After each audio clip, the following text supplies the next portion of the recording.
As I understand from my study of several great nations, including India, I always find that with the economic growth, there are two other areas that a nation must be a leader in.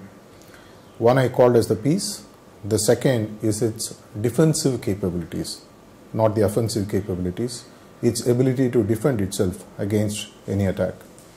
These are the two areas that I'm keen on talking about in this section 8, which I call as the peace and defense priorities. Any learned person would say that peace precedes defense, and defense is the last option. If peace works well, why defense? After all, when I was reading a book several years back, there was a beautiful story where they speak about seeing Earth from outside, and they say that no boundaries can be seen. After all, they're all man-made. The point number one that I have for the Prime Minister to be are some old baggages that we have been carrying for quite some time. The first priority is to solve the Indo-Pakistan challenges, conflicts. Of course, the Indo-China conflicts, and the recent one in which we have been dragged into for quite some time, the Lankan Tamil conflicts. These, I believe, as a peace leader, are things that we can actually do. Partly some of the solutions might come from other areas like economic activities, a little bit of give and take, and there are always ways in which leaders can sit together and work. After all, when we do meet people on the business front, people seem to be quite friendly between nations.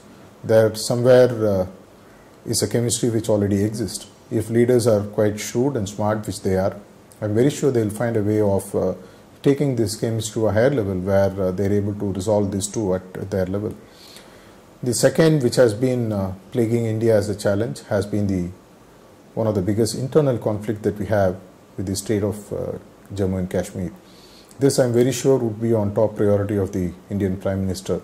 And there are several solutions which I returned to some of the past presidents. I even got acknowledgement that we have received, but nothing seems to happen. But I'm very sure these are solvable too. I see a big role for India in Asia being a peace leader, which is the third priority. It is not just the domain of the superpowers. Even, after all, that's what we learned from our own Mahatma Gandhi. You don't need to be physically powerful for you to be a peaceful person. He was able to wield peace with such a big country like Britain. Why can't India do it in Asia? Of course, for this, we need to get into the Security Council of UN, which I believe is only a few tactical steps away for us to get in. The last point that I want to talk about here is the defense priority that India has.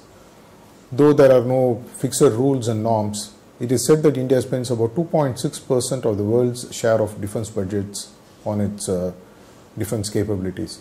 This is something that we need to consider and in some sense link it back to the GDP growth. After all, unless you can pay, what is the point in buying? It spirals inflation, it spirals so many other challenges that India has, the crisis of trust where your own army people are not known to be above board in doing deals. Link it back to the economy and see if we can tie it back to the GDP. I have a completely different concept, though it has been done by the Indian government in different ways. More than the challenges we face from across the border, the biggest challenges India is facing today is from within the borders, which is the terrorist strikes, the small challenges that we have from small groups, the Naxalite challenges and several challenges.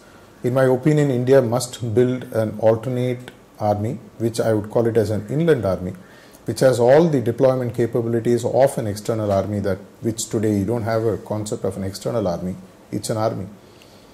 Empower them, give them an ongoing inland peace task which they can do, which being on par with the regular army, I'm very sure would produce great results. After all, we have found out that one small challenge when a state is divided has a cascading effect of about $1 billion on the economy per day.